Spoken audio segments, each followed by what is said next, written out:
Começa agora um programa que traz tudo sobre o livro mais lido em todos os tempos. Apresentamos O Som do Livro.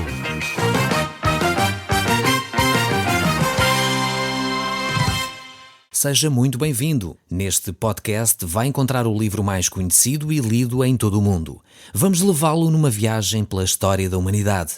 Este é um audiolivro para si, para a sua família e sociedade em geral. Contextualização e comentários de Paulo Chaveiro. Eu gostaria desde já começar a olhar para estes textos bíblicos, pois eles têm reflexões tremendas para nós. Joel, este grande profeta de Deus, que traz até nós esta reflexão profunda do dia do Senhor, traz também aqui propostas e promessas tremendas para aqueles que, mais uma vez, entregam a sua vida nas mãos de Deus. E creio que, apesar de Joel estar a falar de uma forma muito clara e concreta para a nação de Israel, na sua geração, estas reflexões que ele faz, de alguma forma têm respaldo, têm eco até nós e podemos olhar para elas e retirar lições. Eu creio que os mesmos princípios que nortearam o povo de Israel podem ser presentes na nossa vida. É verdade que há uma alteração substancial. Enquanto o povo de Israel vivia debaixo da lei, nós vivemos debaixo da graça. Enquanto o povo de Israel estava debaixo de um acordo com Deus, se eles vivessem de acordo com a lei, seriam abençoados. Se eles desobedecessem, receberiam então a punição, receberiam o gafanhoto, receberiam pragas que viriam destruir as suas colheitas, haveria guerras que iriam assolar a nação. Enquanto eles viviam debaixo deste contrato com Deus, nós temos uma relação substancialmente diferente do povo de Israel. Nós vivemos debaixo daquilo que chamamos graça de Deus, ou seja, favor imerecido. O que significa que nós não nos podemos arrogar, nem colocar em bicos de pés, como eu costumo dizer, e declarar a Deus que eu exijo isto, ou eu exijo aquilo, eu reivindico que. Eu quero dizer com toda a sinceridade que eu creio que ganharíamos mais se tivéssemos mais humildade. Humildade não é contrária à fé. Humildade não é algo que se opõe à nossa crença daquilo que Deus vai realizar em nosso favor. Humildade não é contrário à nossa relação com Deus. E muitas vezes nós confundimos fé com arrogância. Confundimos fé com o pensamento positivo. E uma coisa não tem a ver com outra. Eu creio que é importantíssimo sermos otimistas. Creio que é muito bom termos pensamento positivo, mas eu creio que o pensamento positivo, o otimismo, é na realidade uma falsa fé. É uma falsificação daquilo que é fé genuína em Cristo Jesus. Enquanto que no pensamento positivo, no otimismo, sou eu o centro da atenção, sou eu que de alguma forma, através do meu intelecto, sou capaz de realizar as coisas, na fé eu compreendo que as coisas não dependem de mim. Estão nas mãos de Deus. E é verdade que a minha fé será colocada em Deus e não em mim. Será colocada não nas capacidades que eu tenho de pensar positivo e verbalizar aquilo que eu penso, mas na ação de Deus, que vai ser em meu favor. Então é necessário nós percebermos estes aspectos, para não confundirmos aqui as promessas de Deus. Mas ao mesmo tempo, ao vivermos neste período da graça, ao vivermos nesta altura em que Deus tem um relacionamento substancialmente diferente connosco, podemos tirar lições profundas aqui. O nosso relacionamento com Deus é e deve ser pautado pela confiança, pelo perceber as promessas que Deus tem para nós. E essas promessas são de bênção. Deus quer abençoar a sua vida. Deus quer abençoar a minha vida.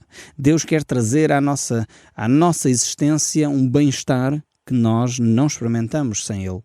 Por isso mesmo é vital nós nos relacionarmos com Deus. Eu, durante a semana, tenho vários grupos de pessoas com quem me dou, onde estudamos a Bíblia, onde refletimos sobre o nosso dia-a-dia, onde oramos uns pelos outros. São grupos muito interessantes, muito dinâmicos, muito divertidos também. E na realidade, nós podemos partilhar exatamente isto. Várias pessoas nesses grupos têm dito, realmente eu percebo pouco a pouco, aos poucos vou entendendo cada vez mais o amor de Deus. E quanto mais eu oro, quanto mais eu leio a Bíblia, quanto mais eu tenho comunhão com Deus, mais eu posso experimentar essa paz de Deus.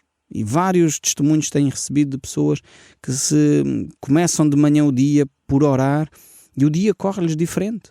Porque eles buscaram a face de Deus logo assim que acordaram.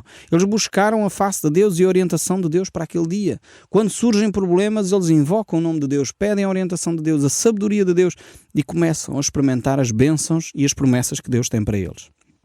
Realmente é isso que Joel nos propõe aqui. Então vamos ler o capítulo 2, verso 21. Diz assim: Não temas, ó terra, regozija-te e alegra-te, porque o Senhor faz grandes coisas. Que promessa tremenda esta aqui. Depois prossegue: Não temais, animais do campo, porque os pastos do deserto reverdecerão. Porque a árvore dará o seu fruto, a figueira e a vide produzirão com vigor. Alegrai-vos, pois, filhos de Sião, regozijai-vos no Senhor, vosso Deus, porque Ele vos dará em justa medida a chuva, fará descer como outrora a chuva temporã e serôdia. As eiras se encherão de trigo, e os lagares transbordarão de vinho e de óleo. Retribuir-vos-ei os anos que foram consumidos pelo gafanhoto migrador, pelo destruidor, pelo cortador, o meu grande exército que enviei contra vós outros. Comereis abundantemente e vos fartareis e louvareis o nome do Senhor vosso Deus, que se ouve maravilhosamente convosco, e o meu povo jamais será envergonhado. Sabereis que estou no meio de Israel e que eu sou o Senhor vosso Deus e não há outro, e o meu povo jamais será envergonhado. Aqui realmente temos um texto fantástico, este de declaração do amor de Deus para com o povo de Israel.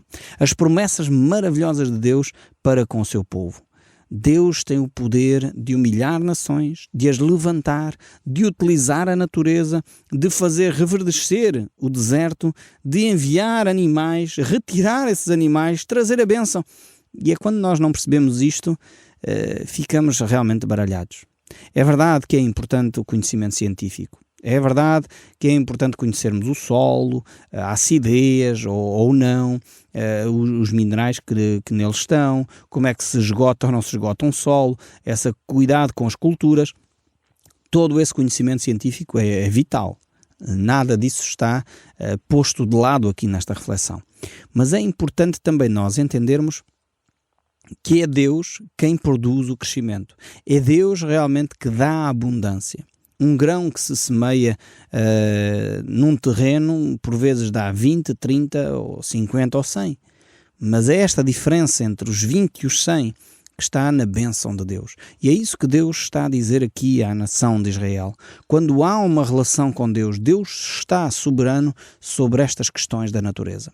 Infelizmente, nós, com os nossos quês científicos, o querermos perceber tudo e acharmos que dominamos tudo, queremos retirar Deus do meio de nós. E, no fundo, queremos fazer aquilo que Nietzsche, um filósofo do século passado, declarou, dizendo ele que Deus está morto. Não é que Deus estivesse efetivamente morto, mas nós de alguma forma vamos colocando Deus fora da nossa relação. Queremos explicar tudo por B, A, C e depois percebemos que afinal de contas não dominamos nada.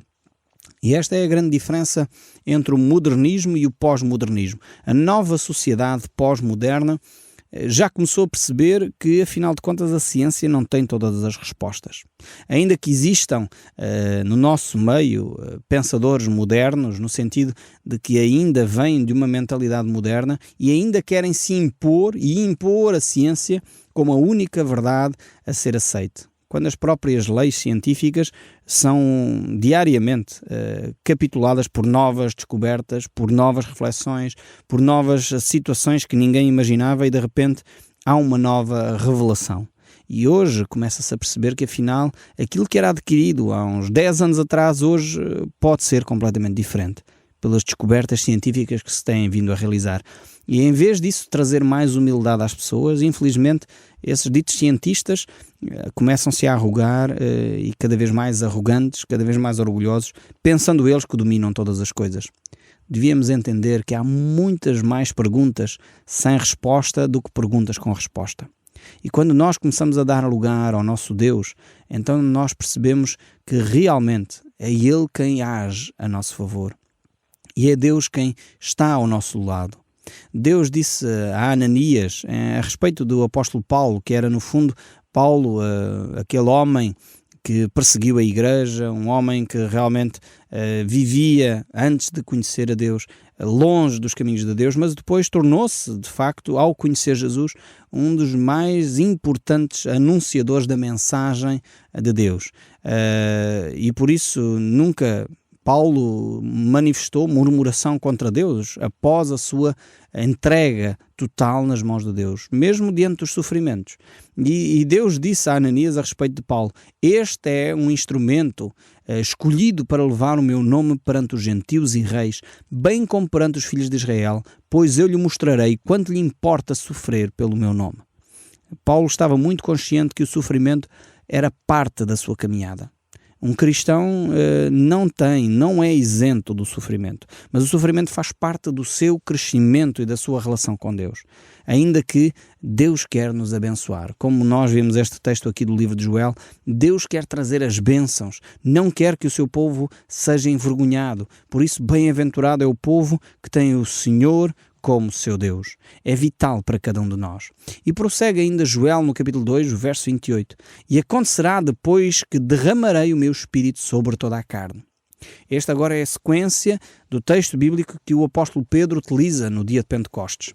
Ele utiliza esta profecia aqui de Joel para descrever o fenómeno que aconteceu no dia de Pentecostes. E eis que acontecerá que depois derramarei o meu espírito sobre toda a carne. Os vossos filhos, as vossas filhas profetizarão, vossos velhos sonharão e os vossos jovens terão visões. Até sobre os servos e sobre as servas derramarei o meu espírito naquele dia. Mostrarei prodígios no céu e na terra, sangue e fogo, colunas de fumo. O sol se converterá em trevas e a lua em sangue, antes que venha o grande e terrível dia do Senhor. E acontecerá que todo aquele que invocar o nome do Senhor será salvo, porque no monte Sião e em Jerusalém estarão os que foram salvos, assim como o Senhor prometeu, entre os sobreviventes, aquele que o Senhor chamar. Aqui temos então este texto bíblico extremamente importante na profecia de Joel, e é um texto bíblico que relata aqui a vinda de Cristo. É essencialmente um texto que relata esta segunda vinda de Cristo. O apóstolo Pedro, no dia de Pentecostes, pega neste texto e manifesta o início dessa época do dia do Senhor. Podemos dizer que em muitas vezes nós vamos encontrar isto nas profecias. Não sei se você já esteve no meio das montanhas ou, enfim, se já viu montanhas, uma cadeia de montanhas na natureza. Acontece que quando nós estamos no meio de uma cordilheira de montanhas, eu já tive o privilégio de passar os nossos Pirineus aqui em Espanha e já estive nos Alpes suíços. Acontece quando nós estamos a olhar para montanhas, e são muitas delas, quando é uma cordilheira, nós muitas vezes podemos confundir duas montanhas se elas forem muito próximas, muito parecidas. E se nós só estivermos a olhar os seus picos, significa que duas montanhas que, vistas à distância, poderão parecer a mesma montanha, uma só montanha, quando na realidade são duas ou três montanhas em sequência. E eu creio que muitas das profecias têm este paralelismo. Ou seja, o profeta olhava, via o evento e ele pensava que estava a ver só uma coisa, mas na realidade eram duas ou três montanhas seguidas. Na realidade eram dois ou três picos diferentes. E mesmo vendo esses dois ou três picos diferentes que pareciam só um, ele não conseguia sequer ver o vale que estava entre essas duas grandes montanhas. Quando estive nos Alpes suíços aconteceu-me exatamente isso, e tirei algumas fotografias bonitas a esse respeito, porque na realidade parece uma só montanha, quando na realidade são duas ou três em sequência, umas atrás das outras, e nós não conseguimos perceber de uma forma assim, numa primeira vista, essa sequência. E na realidade o profeta Joel aqui está a declarar duas situações pelo menos distintas, que é a descida do Espírito Santo, e o apóstolo Pedro confirmou isso no dia de Pentecostes, mas depois nós lemos o resto do relato de Joel e não tem a ver com o que aconteceu em Pentecostes, ou seja, o cumprimento não é integral. É verdade que acontece o derramamento do Espírito Santo de uma forma extraordinária, e por isso o apóstolo Pedro diz que a profecia estava-se a cumprir aquilo que o profeta havia dito, mas ao mesmo tempo termina por aí a aplicação desta profecia. É o derramamento do Espírito Santo, inaugura-se o tempo que é a Igreja, mas depois nós percebemos pelos relatos bíblicos que a vida e estes 2000 anos que já decorrem entre o início deste versículo aqui de Joel, capítulo 2, verso 28, e a restante profecia, há um vale tremendo de 2000 anos. E esse vale estava encoberto aos olhos dos profetas. Aliás, o apóstolo Paulo diz a certa altura que esse vale é um mistério. É um mistério que os anjos queriam descobrir, os profetas queriam viver, mas eles não perceberam este mistério de Deus, que é um período onde Deus se relaciona com o homem de uma forma completamente diferente daquilo que tinha acontecido até então. Ou seja, a humanidade vislumbra um período de relacionamento com Deus completamente diferente. Enquanto no passado o homem não tinha o privilégio de ter o Espírito Santo nele, como nós vemos que aconteceu no dia de Pentecostes e continuou hoje a acontecer em todos aqueles que aceitam Jesus Cristo como seu Senhor e Salvador, a Bíblia diz que eles recebem o poder do Espírito Santo e esse poder do Espírito Santo está sobre eles. Por isso Jesus diz: não mais vos deixarei órfãos, enviarei o outro Consolador para que esteja sempre convosco. Esta é a promessa de Jesus Cristo. E então é esta diferença, esta relação com Deus completamente diferente, que é inaugurada no dia de Pentecostes, que o apóstolo Pedro identifica. Mas depois nós percebemos que a profecia de Joel não tem cumprimento a seguir. Quer dizer, não se viu o céu ficar negro, a lua, o sol se escurecerem, colunas de fumo, não se vê a lua em sangue, porque isto refere-se ao dia do Senhor. Como diz aí o profeta Joel, o dia terrível do Senhor, ou seja, quando Jesus Cristo vai voltar, na sua segunda vinda, para julgar a humanidade. Então, Joel está a receber esta profecia da parte de Deus, mas ele não percebe que são dois picos de duas montanhas completamente distintas, e ele acha que aquilo é só uma profecia, é só a mesma situação. Na realidade, esta profecia inaugura-se no dia de Pentecostes, mas não se conclui no Pentecostes e vai ter a sua conclusão, vai ter a sua aplicação total na segunda vinda de Cristo. E é nessa altura então que de facto esta profecia irá ter o seu cumprimento completo, integral, quando Jesus Cristo retornar à Terra para estabelecer aí o seu reino. Joel não teve esta compreensão. O próprio apóstolo Pedro, creio que ele, ao perceber o que estava a acontecer no dia de Pentecostes, não tinha a compreensão total do que Deus estava a inaugurar ali. Sinceramente eu creio nisso, pelas expressões que os apóstolos têm momentos antes de Cristo ir à cruz. Eles perguntam a Jesus: Senhor, será agora que tu vais estabelecer o teu reino? E Jesus responde: o dia e a hora não vos compete, as épocas não vos compete a vocês saberem, senão ao Pai que está nos céus. Então os próprios apóstolos não sabiam exatamente o que iria acontecer. E é com o decorrer do tempo que eles começam a ganhar uma nova consciência, uma nova compreensão daquilo que Deus está para realizar com a humanidade. E eu não sei sinceramente se os apóstolos tinham a compreensão do período tão extenso, tão longo que Deus já permitiu que acontecesse. Por isso mesmo vemos que no discurso dos apóstolos eles aguardavam a vinda de Cristo imediata, ou estavam à espera que Cristo efetivamente viesse enquanto eles estavam vivos. Eles ficaram, talvez, penso eu, surpreendidos pela extensão desta graça de Deus. Isto só prova o amor de Deus. O facto de Deus dar um prazo de 2000 anos, quando na realidade parece, pelos textos bíblicos, que iria ser uma questão de dias, de meses, de anos, breves, mas Deus estendeu este prazo por 2000 anos. Isto só revela a grandeza de Deus. Sinceramente, não há ninguém que tenha uma paciência tão grande, tão extensa, tão longa como o próprio Deus. Nós, se vamos a qualquer sítio e estamos à espera 1 hora ou 2 horas, ficamos logo cansados, ficamos logo fartos, e se temos que esperar 1 ano ou 2, então sobre alguma coisa, ficamos em stress. Deus espera há 2000 anos para que você e eu pudéssemos ter um relacionamento com Ele. Veja bem como Deus o ama a si. Ele aguardou, Ele esperou por si, esperou para que você tivesse esta oportunidade, porque Ele o ama profundamente. Ele espera estes 2000 anos para que nós possamos vislumbrar esse relacionamento com Deus. E é exatamente isto que nós podemos descobrir no vale das profecias. Enquanto os profetas viam os picos, nós estamos a viver o vale entre as duas grandes profecias que nós destacamos aqui do livro de Joel. E por isso mesmo nós podemos vislumbrar o amor de Deus. Nesse interim, nesse meio tempo, nesse prolongar, nessa longanimidade de Deus, nós podemos ver como Deus realmente nos ama. E por isso mesmo ele vai estendendo este tempo.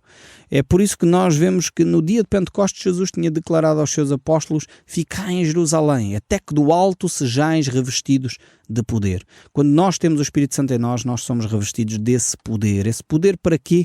Para nós sermos testemunhas. E sereis minhas testemunhas, tanto em Jerusalém, como em toda a Judeia e Samaria, e até aos confins da terra. Toda a gente que me conhece sabe que este é o texto que eu mais aprecio nas Escrituras. Atos, capítulo 1, verso 8. É um texto basilar para a minha vida.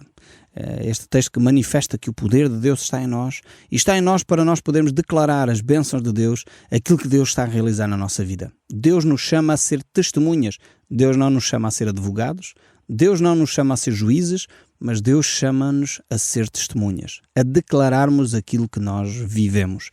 E naquele dia de Pentecostes estavam cerca de 120 discípulos dentro daquele cenáculo, com as portas trancadas, provavelmente cheios de medo da perseguição dos inimigos. O que iria acontecer agora aos discípulos de Jesus, visto que Jesus foi crucificado, já não estava ali, entretanto eles já tinham visto Jesus ressuscitado, mas mesmo assim eles oravam intensamente porque a perseguição estava a ocorrer. E então recebem este poder de Deus. A presença do Espírito Santo, essa terceira pessoa da Trindade que está em nós para nos acompanhar, para nos dar coragem, para nos dar força para a caminhada cristã. O Som do Livro, uma produção da Rádio Transmundial de Portugal.